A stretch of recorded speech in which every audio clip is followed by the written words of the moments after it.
সকাল সকাল উঠে চলে গেলাম পরিবারের সবাই মিলে দাওয়াত খেতে আমার মামার শ্বশুর বাড়িতে। সেখানে গিয়ে কি করলাম, কোথায় ঘুরলাম এবং কি খেলাম সেটাই আপনাদের সাথে আজকে শেয়ার করব। তো ভিডিও শেষ পর্যন্ত দেখবেন, আশা করছি আপনাদের কাছে ভালো লাগবে।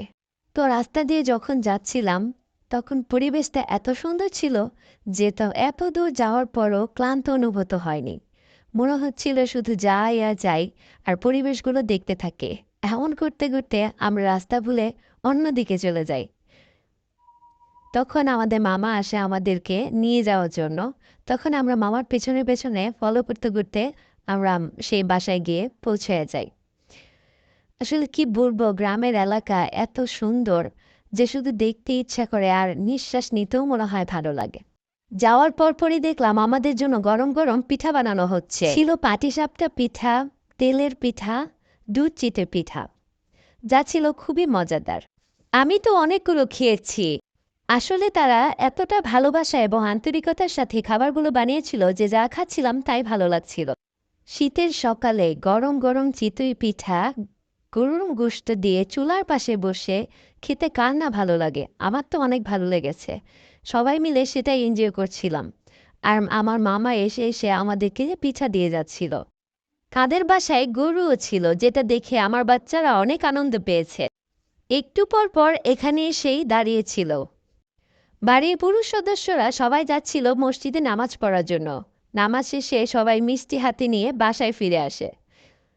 তারপর দুপুরে খাবারের আয়োজন করা হয়।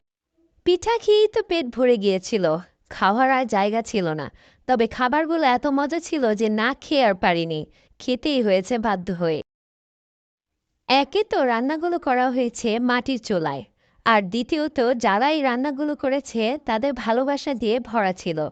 খাবারগুলো তো মজা হওয়ারই ছিল, তাই সবাই মিলে অনেক মজা করে খেলাম এবং এনজয় করলাম। খাওয়া শেষে সবাই চলে গেলাম আশেপাশের পরিবেশটা ঘুরে দেখার জন্য। একটু পরেই তো চলে যাব, তাই ভাবলাম যাওয়ার আগে বা আশেপাশের পরিবেশটা একটু দেখে যাই। এবং সবাই মিলে ছবি তোলা শুরু করলো। আমার ভাই এখানে বলছিল শুয়ে শুয়ে ছবি তুলবে। আসলে সরিষা ক্ষেত দেখে সবাই অনেক এক্সাইটেড হয়ে গিয়েছিল যে কিভাবে ছবি তুলবে, কি পোজ দিবে। এটা আসলে সবাই আলোচনা করছিল আর আমি পরিবেশটা দেখছিলাম। সবার উদ্দেশ্যে একটা কথাই বলবো, সময় কখনো হয়ে উঠবে না। তাই সময় বের করে পরিবারের সকলকে নিয়ে এইরকম পরিবেশে ঘুরে আসবেন। দেখবেন মন, মাইন্ড সব কিছুই ফ্রেশ হয়ে গেছে। আজকের জন্য এতটুকুই ছিল। সবাই ভালো থাকবেন, আমাদের জন্য দোয়া করবেন। আর কেমন লাগলো সেটা কমেন্ট করে অবশ্যই আমাদেরকে জানাবেন। সবাইকে আসসালামু আলাইকুম।